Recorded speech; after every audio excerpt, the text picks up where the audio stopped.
اللهم صل على سيدنا ومولانا محمد وعلى آله وصحبه وبارك وسلم۔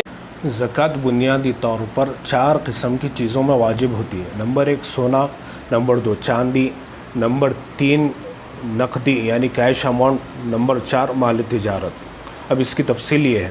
نمبر 1، اگر کسی شخص کی ملکیت میں 7.5 تولہ سونا موجود ہو، خواہ کسی بھی شکل میں ہو، سکوں کی شکل میں ہو، زیورات کی شکل میں ہو یا آرائشی سامان کی شکل میں ہو، تو اس شخص پر زکوٰۃ واجب ہے۔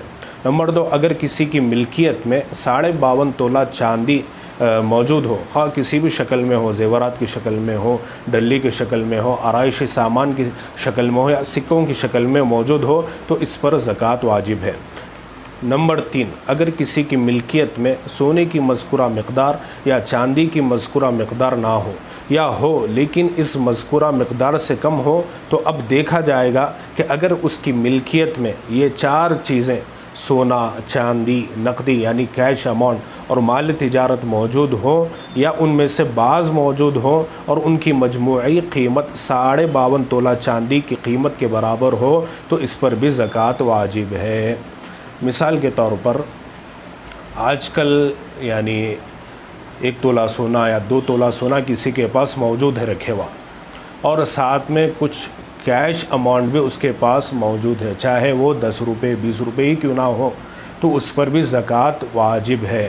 اور اسی طریقے سے یہ مسئلہ بھی ذہن نشین کر لیں کہ بعض خواتین یہ سمجھتی ہیں کہ ایک مرتبہ سال میں 1 مرتبہ اس سونے کی زکوٰۃ نکال لیں تو آئندہ وہ سال آئندہ اس سونے کی زکوٰۃ نکالنا ضروری نہیں ہے، یہ سمجھتے ہیں۔ حالانکہ ہر سال زکوٰۃ مال پر فرض ہوتی ہے، لازم ہوتی ہے، ایک بار ادا کرنے سے وہ ہمیشہ کے لیے ذمے سے ساقط نہیں ہوتی۔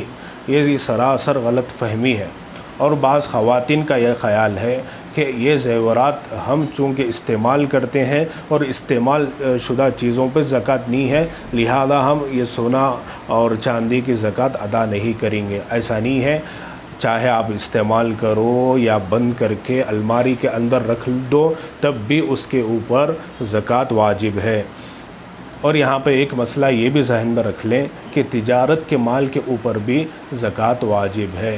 اس کا ٹوٹل اماؤنٹ، اگر تجارت کا جو مال ہے اس کا ٹوٹل اماؤنٹ 52.5 تولے چاندی کے برابر اگر ہو جائے، تو اب اس تجارت کے مال کے اوپر بھی زکوٰۃ واجب ہے۔